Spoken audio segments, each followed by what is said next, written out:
कार्तिक पूर्णिमा का दिन होता है, हर साल ये आता है और ऐसे में सोनपुर और हाजीपुर की स्थिति काफ़ी भीड़ भड़के से भरी रहती है। ऐसा भी पल आता है कि भगदड़ की स्थिति भी मच जाती है और प्रशासन हर साल हमेशा मुस्तैद रहता है, लेकिन हर बार कुछ न कुछ गलतियां कर जाता है। जी हाँ दोस्तों, मैं हूं शुभांकर शिवम और आप देख रहे हैं सीधे आप तक। काफ़ी गंभीर मुद्दा पे बात करेंगे, ट्रैफिक मैनेजमेंट। इतना घटिया मैनेजमेंट होता है हर साल जिसका कोई जवाब नहीं है।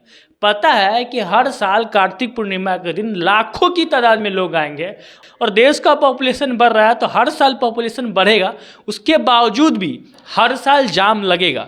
कोई परमानेंट सॉल्यूशन नहीं सोचना है।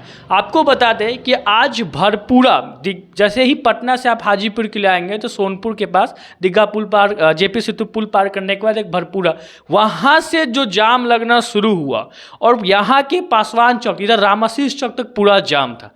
और आपको बता दें कि गाड़ी जो है एक दूसरे पे चढ़ा हुआ था। ऐसा नौबत क्यों आया? चीज़ें बहुत आसानी से सॉल्व हो सकता था। कैसे हो सकता है, आज हम इसका सॉल्यूशन बताएंगे। कई बार लोगों को लगता है कि अरे मीडिया का काम क्या है, खाली चीज़ों को बता दे रहे हैं कि हाँ प्रशासन को गलत है। हम आपका सॉल्यूशन भी बताएंगे कि इसका सॉल्यूशन पहले से ही रेडी है, लेकिन प्रशासन उसको अपनाता नहीं है। जी हाँ दोस्तों, आपको बताया कि पूरा जाम था और मैं तो कहूँ कि उस वीआईपी पर्सन का, एक वीआईपी की गाड़ी आई थी जिसमें एक डीआईजी मैम की भी गाड़ी थी, ठीक है। और वीआईपी के गाड़ी के वजह से क्या हुआ कि थोड़ा सा प्रशासन जो है सकते में आई और उसको ठीक ठाक कराई, और ऐसे करते करते लगभग 2.5 से 3 घंटे, आम जन को तो 4 घंटे तक उस जाम में फंसे रहना। क्या उस 4 घंटे की कीमत नहीं है? ऐसे सिचुएशन में क्या करना चाहिए? सबसे पहले तो मैं आपको बता दूं कि इस देश में कहने को लोकतंत्र है, कहने को कि चुनाव पर ही लोकतंत्र है, लेकिन आपको बता दें कि उसके बाद तो पूरा राजतंत्र है। ये आम आदमी और वीआईपी क्यों? क्या जरूरत है इसकी? जिस रास्ते से आम आदमी जाएगा उसी रास्ते से वीआईपी जाएगा, लेकिन नहीं, वीआईपी जो है रॉन्ग साइड में जाएगा तो वो रॉन्ग नहीं होगा। ध्यान से सुनिएगा मैं क्या बोल रहा हूँ। वीआईपी अगर रॉन्ग साइड से जाता है तो वो रॉन्ग नहीं होगा, लेकिन आम आदमी राइट साइड से भी जाएगा, उसके लिए उसको भी 4 घंटे 5 घंटे उसको खड़े रहने पड़ेंगे। जी हाँ, और ऐसे वीआईपी इसको मैंने आज देखा हूँ और आप स्क्रीन पर देख सकते हैं कि वो रॉन्ग साइड में गाड़ी घुसा रहे हैं और उसके वजह से और भयंकर जाम फंस गया, पूरा अस्त-व्यस्त की स्थिति बन गई। प्रशासन को बोला गया और पता नहीं किन की, जरूर बड़े वीआईपी की गाड़ी तो जरूर है। हालांकि मैं अपने स्तर से पता करने की कोशिश किया, एक तो डीआईजी की गाड़ी थी, 5 6 7 स्कॉट लगा हुआ था।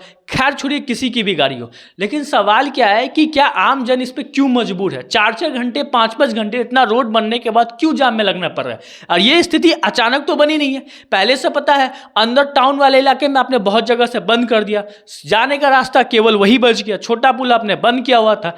तो ऐसे में क्या कर सकते हैं? सबसे पहले मैं आपको ऑप्शन बताता हूँ, उसके बाद मैं क्रिटिसाइज करूंगा। सबसे पहले ऑप्शन क्या है कि राज्य सरकार, केंद्र सरकार जो है एनसीसी कैडेट्स को और कम्युनिटी पुलिस को इसी दिन के लिए तैयार करके रखती है कि कभी ऐसा आपदा आएगा, कभी ऐसा सिचुएशन बनेगा तो हम इनको इस्तेमाल कर सकते हैं। लाखों करोड़ों रुपए एनसीसी कैडेट्स को तैयार करने में, 3 साल के जो कोर्स होता है उसको तैयार करने में खर्च किए जाते हैं।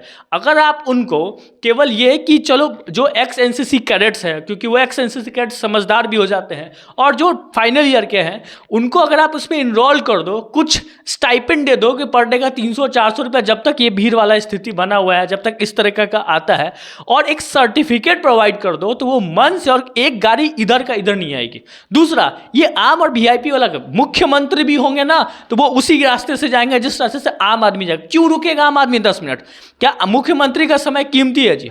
अंदर जाके क्या करते नहीं करते पता नहीं। बिहार की स्थिति तो आप देख सकते हैं। और आम आदमी अगर 4 घंटे जाम में रहेगा, एक मजदूर 4 घंटे बस में जाम में बैठेगा तो क्या कमाएगा? उस दिन तो उसकी पूरी रोजमर्रा की जीवन गई। तो ये तो कोई नहीं सोच रहा। और ये एक आम आदमी की बात नहीं है, आप देखें तो उसमें सैकड़ों लाखों की तादाद में आम आदमी फंसा रहता है और इतना बिजनेस समझिए कि नुकसान होता है। इतना काम उस दिन देश में नहीं हुआ, केवल और केवल उस जाम में फंसे रहने का कारण, जिसका पहले से अंदाजा रहता है कि यह जाम हो सकता है। अगर वो वीआईपी नहीं आता तो मुझे लगता है कि 2-4 घंटा जाम और भी रहता, और इसमें कोई दो राय नहीं है।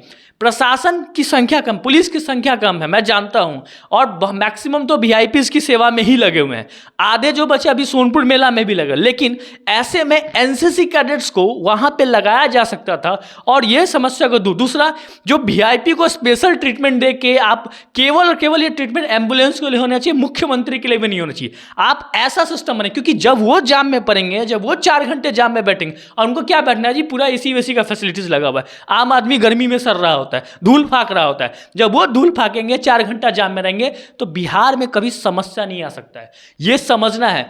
मुझे तो लगता है, मतलब मुझे क्या, आप चीज़ों को, जब मैं स्थानीय लोगों से पूछा ऐसे ही बातचीत करते हुए कि भाई क्या इस समस्या का निदान नहीं हो सकता है क्या, जब मैं स्थानीय लोगों से पूछा कि आखिर जब प्रशासन के पास ऑप्शन होता है तो वो क्यों नहीं करते हैं, तो उनका ही राय था कि वो शायद एनसीसी कैडेट्स रहे होंगे, उनका ही ऐसा राय था कि एनसीसी कैडेट्स और भी स्पेशल फोर्स इन चीज़ों के लिए तैयार की गई है कि वो ऐसे ट्रैफिक मैनेजमेंट के लिए या और भी चीज़ों के लिए वो इस्तेमाल किए जा सके। वो इसलिए नहीं करते हैं कि प्रशासन के पास जब रुपया आता है तो सोचते हैं कि किसी को रोजगार दे, किसी को उसके लिए लगाए, उससे बढ़िया है कि यही सब पैसा से मेरा बच्चा जो है विदेश में जाके पढ़ेगा। ऐसे स्थानीय लोगों का कहना था। वहाँ के जो कुछ लोग जब जाम में फंसे थे, ऐसे ही हमने बातचीत में पूछ लिया कि क्या प्रशासन के पास इसका कोई उपाय नहीं है। तो ये सोचिए आम आदमी क्या सोचता है, पब्लिक ओपिनियन करना मीडिया की राय है, मीडिया का दायित्व है, और मैं इस माध्यम से सरकार तक पहुंचाना चाहता हूं कि आप अपने रिसोर्सेस का इस्तेमाल करके आप लोगों को बचाइए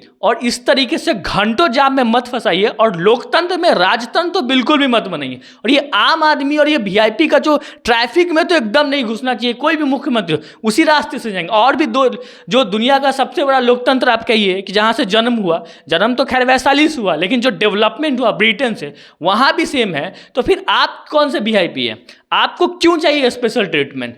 फिर मिलेंगे किसी और एपिसोड में। अगर ये वीडियो कैसा लगा, इसको शेयर करना बहुत ज़रूरी है, और प्रशासन को भी समझना चाहिए कि आम आदमी का समय बहुत कीमती और उनसे ज़्यादा कीमती है, क्योंकि उनको जनता का पैसा नहीं मिलता है, उनको खुद मेहनत करना होता है, और प्रशासन के अधिकारी को जनता का पैसा मिलता है।